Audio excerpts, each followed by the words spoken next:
안녕하세요. 성형외과 전문의 박일입니다.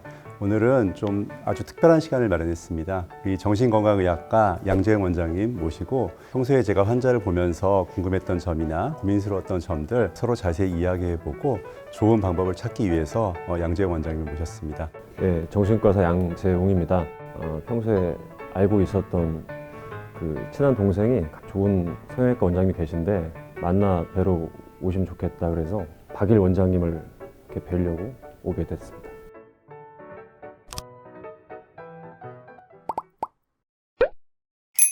제 원장님과 처음 제가 여쭤보고 싶은 거는 과연 예쁜 사람이 어떤 사람일까 이거에 대해서 한번 제가 원장님께 여쭙고 싶은데 예쁜 게 뭐냐고 물어보면 사실은 대답하기가 그렇게 쉽지는 않은 것 같아요.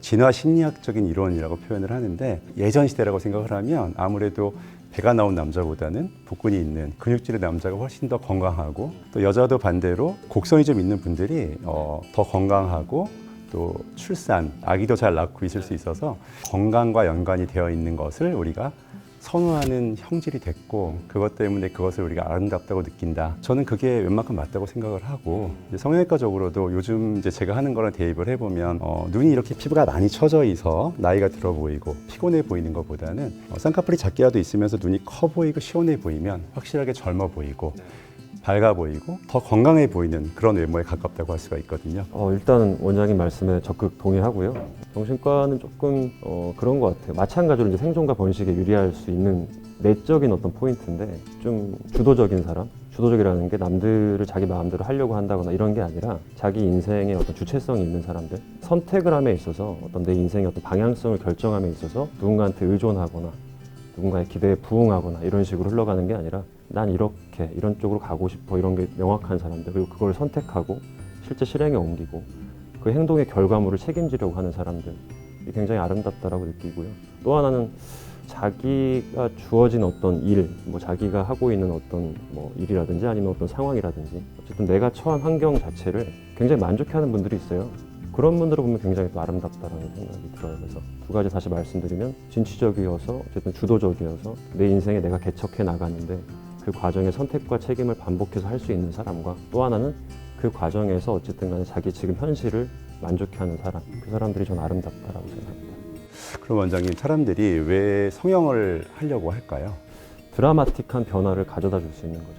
물론 그게 공짜가 아니죠. 비용도 들고 내 시간이 들고 에너지가 들고 고통을 감내해야 되는 건데 하고 나서 얻게 되는 만족감, 생존과 번식에 있어서 어쨌든 내가 뭔가 하나의 아이템을 획득했다거나 레벨업이 됐다거나 이런 느낌을 충분히 받을 수 있는 거라고 저는 생각을 하죠. 저도 사실 원장님 말씀에 전적으로 동의를 합니다. 자존감 또 자기 만족 같은 건지 모르겠지만 비슷하게 그런 자기의 뭔가 내적인 만족감을 올리기 위해서 그런 것도 분명히 있고 내가 조금 더 이제 다른 사람이 보기에 뭔가 더 젊고 건강해 보이고 호감형으로 보이면 인간관계에서 분명히 얻는 이득이 있거든요. 그게 생존에 유리하고 사회생활에 유리하고 그래서 결국은 그게 내가 그것 때문에 뭔가 조금 더 행복해지지 않을까 이런 마음에서 성형을 하는 경우가 많은 것 같긴 하고요. 또 그렇지 않고 반대인 경우도 많고요. 성형으로 자존감 회복이 안 되는 경우도 또 많긴 하죠. 원장님. 성형 자체의 문제보다는 그 사람이 어떤 사람이고 어떤 상태에서 성형을 했냐 안 했냐가 전 중요한 것 같아요. 내가 이것저것 굉장히 많은 노력을 하고 자기가 추구해서 뭔가 성취할 수 있는 여러 가지 분야들이 있을 거 아닙니까? 그게 어떤 내적인 성숙함이 될 수도 있고 스펙을 쌓는 것일 수도 있고 인간관계를 위해서 했던 노력일 수도 있고 근데 그런 것들을 다 해놓고 나서 그 다음에 성형이라는 거를 결부시키는 거기서 나오는 시너지 이런 거라면 저는 성형은 굉장히 좋은 거다라고 생각을 하는데 그게 아니라 그냥 이 성형 하나면 뭔가 인생이 바뀔 것 같고 그래서 다른 것들은 전혀 노력하지 않고 한 번 했는데 만족이 안 되니까 또 한 번은 성형을 하고 두세 번은 그럴 수 있다고 하는데 마치 중독이라고 저희가 표현을 할 수 있는 것. 그래서 계속 성형을 반복하면서 내 인생이 나아질 것 같은데 왜 안 되지 이러면서 현실을 비난하고 의사들 병원을 비난하고 이런 쪽으로 흘러가는 분들도 꽤 계시단 말이에요. 그런 식의 성형의 접근은 좀 개선돼야 되지 않을까 생각합니다. 이미 성형을 많이 하고 오셨는데 또 원하시는 분들이 있으세요. 근데 제가 이 부분을 해드려야 되나 이런 고민을 하면서 저도 이제 상당히 사실 고민이 많이 될 때가 있는데 혹시나 성형을 하면 안 되는 분 이런 걸 제가 진료하면서 좀 어떻게 알 수 있을까요? 일단 중독적인 성향을 갖고 계신 분들은 좀 위험할 수 있을 것 같아요. 그런 분들 같은 경우에는 어떤 행위의 어떤 결과보다는 그 행위 자체를 계속해서 반복하는 분들이 많이 있거든요. 쇼핑으로 예를 들면은 물건을 사서 그 물건을 내가 실제로 이용하면서 행복감, 만족감을 느끼는 것이 아니라 물건을 사는 그 행위 자체에 뭔가 몰입되어 있는 분들이 있어요. 또 그런 분들의 어떤 이면에는 근본적인 문제가 있는 분들이 있어요. 저한테 오셨던 분들 중에 한 분은 성형을 통해서 뭔가 인생이 달라질 거라고 기대를 하면서 하셨는데 그게 그 우울감이 해소가 안 되었던 거거든요.